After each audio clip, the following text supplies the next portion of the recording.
क्या आपने कभी उत्तराखंड के पिथौरागढ़ में मौजूद उस रहस्यमयी गुफा के बारे में सुना है, जहां सृष्टि के अंत का रहस्य छिपा माना जाता है?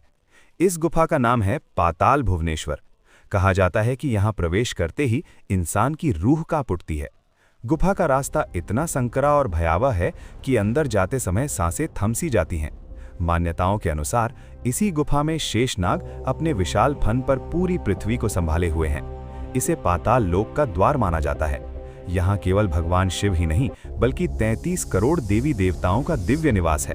एक ही स्थान पर सभी देव शक्तियों के दर्शन संभव माने जाते हैं। इस गुफा की खोज सबसे पहले त्रेता युग में राजा ऋतुपर्ण ने की थी, जब उन्होंने नागों के राजा से साक्षात्कार किया। द्वापर युग में पांडवों ने यहाँ अज्ञातवास बिताया और भगवान शिव की तपस्या कर स्वर्ग का मार्ग जाना। कलयुग में आदि गुरु शंकराचार्य ने इस गुफा को पुनः खोजकर दुनिया को इसके रहस्यों से परिचित कराया। गुफा के भीतर आज भी भगवान गणेश का कटा हुआ सिर शिला के रूप में मौजूद है, जिसे देखकर वैज्ञानिक भी हैरान रह जाते हैं। ठीक उसके ऊपर 108 पंखुड़ियों वाला ब्रह्म कमल है, जिससे निरंतर दिव्य जल गणेश जी की शिला पर गिरता रहता है।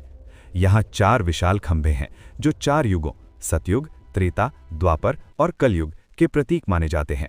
इनमें से 3 खंभे स्थिर हैं, लेकिन कलयुग का खंभा हर साल थोड़ा थोड़ा बढ़ रहा है। मान्यता है कि जिस दिन ये खंभा गुफा की छत से टकरा जाएगा, उसी दिन महाप्रलय होगा। इस गुफा में 4 द्वार हैं: रण द्वार, पाप द्वार, धर्म द्वार और मोक्ष द्वार। रावण के वध के बाद पाप द्वार अपने आप बंद हो गया था और महाभारत के युद्ध के बाद रण द्वार भी सदा के लिए बंद हो गया। अब केवल धर्म द्वार और मोक्ष द्वार ही खुले हैं।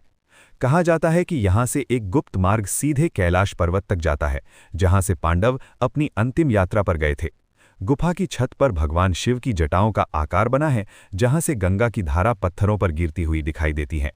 जो लोग 4 धाम यात्रा नहीं कर पाते, उनके लिए ये स्थान अत्यंत विशेष है, क्योंकि यहाँ केदारनाथ, बद्रीनाथ और अमरनाथ के एक साथ दर्शन माने जाते हैं। ऐसा कहा जाता है कि यहाँ पूजा करने से अश्वमेध यज्ञ के समान पुण्य प्राप्त होता है। तो क्या आप इस रहस्यमयी गुफा में जाने की हिम्मत करेंगे? पिथौरागढ़ की यात्रा की योजना बनाइए, कमेंट में हर हर महादेव लिखिए और ऐसी ही रहस्यमयी कहानियों के लिए चैनल को अभी सब्सक्राइब जरूर करें।